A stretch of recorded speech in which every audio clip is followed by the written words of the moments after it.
Picture this. You are at the supermarket, basket in hand, and a loaf of bread.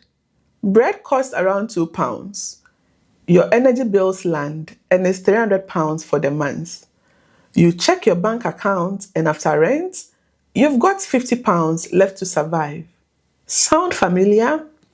Welcome to the UK, where the cost of living is a full-on horror movie. And you are the star. In fact, we are the stars of that horror movie. I'm Edwina, and welcome to Time with Ed. Today, I'm breaking down why we are broke, who is to blame, and how to fight back. This is the moment of truth, and you can't afford to miss it. So please stick around. It's about to get real. The average UK household spends around £567 a week. That's almost £30,000 a year just to keep the lights on, eat and get around. Housing is 35% of that figure. £200 a week, whether you are renting a shoebox in London or a semi-detached in Leeds. Transport is next. That's around £80 a week. Trains, buses, petrol, all up to 10% increase since 2023. Food, £70 shopping a week. And that is if you are shopping at Aldi, not Waitrose. I have crunched these numbers from the Office for National Statistics and they are grim. Inflation was at 2.8% in February 2025, which is down from 11% in 2022. But the prices aren't dropping. We are just climbing slower. Your wages up 6% last year, but after tax, you are still drowning.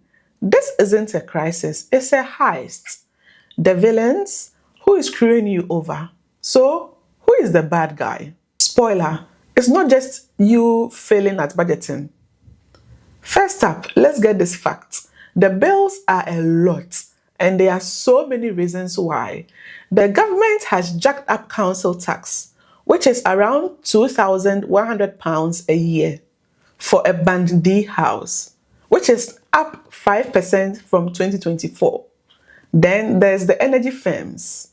Price cap, it's around £1,825 a year from April 2025. And that is if you are barely using heat. Rent has been up by 6.2% since last year.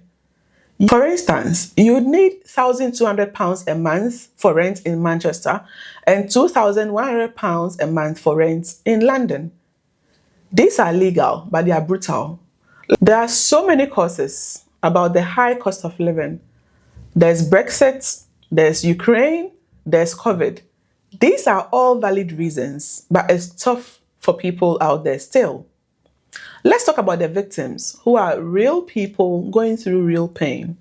Let's meet the casualties. Take Sarah, for instance, a 32-year-old single mother in Birmingham. She works 40 hours a week as a carer, earns £23,000 a year. But after £800 rent, £250 energy, and £300 for food, she's got only £100 left. She's not lazy, she's trapped. Or Jack, a 21-year-old student in Edinburgh, whose tuition is around £9,000.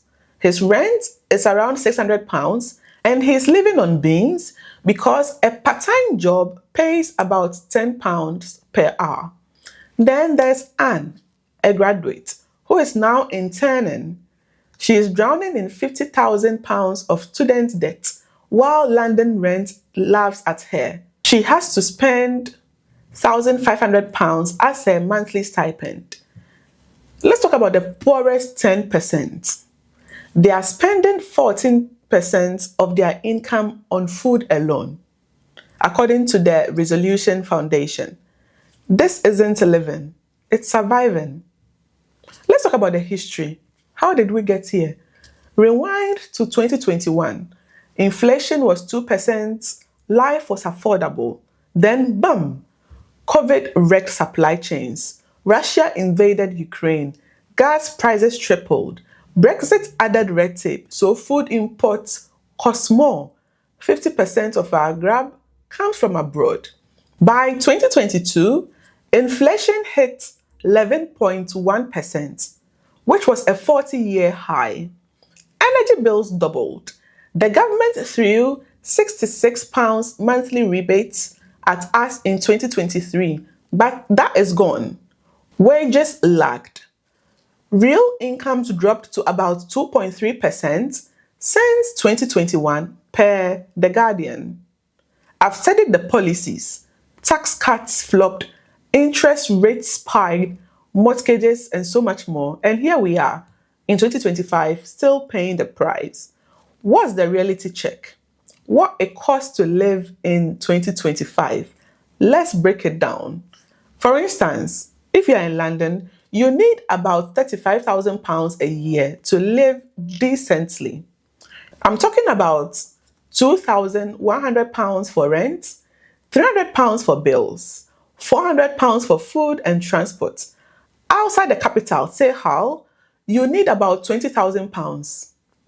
Now there's £600 for rent, £200 for bills, £300 for essentials. If you're a family of 4, you need £40,000 minimum, and that's tight. Numbeo says a single person needs about £1,600 a month in a city centre, and you need around £1,500 outside the city centre. Petrol is £1.50 per litre. A bus ticket is around £2, and coffee is almost £4. I'm telling you, the minimum income calculator says comfortable is a myth for most. You are not overspending. The system is overcharging. How do we fight back? How do we survive? Now, 1. Haggle your bills. Energy, phone, internet. You could save around £200 a year. 2. Shop smart. Aldi's £1 bread beat Tesco's £1.50 bread. 3. Check benefits. Universal credits, council tax relief. 8 million qualify but don't claim it. 4. Side hustle. For instance, £500 a month on eBay or tutoring keeps you afloat. 5. Know your rights. Landlords can't hike rent mid-lease without notice. You are not powerless. You are just outgunned. Until now. That's the UK cost of living in 2025, a rigged game. But you can play smarter. I'm here to decode the madness so you don't get screwed. If this hit home, smash that like button and share this video. It pushes this more to people who are getting crushed out there. Also, please subscribe to Time with Ed and turn on your notification bell so that you don't miss any updates. Please comment below. What is the wildest bill you've seen this year? Let's vent together. Share this with your broke mates. We are all in this mess. See you next time. Stay sharp, stay solvent.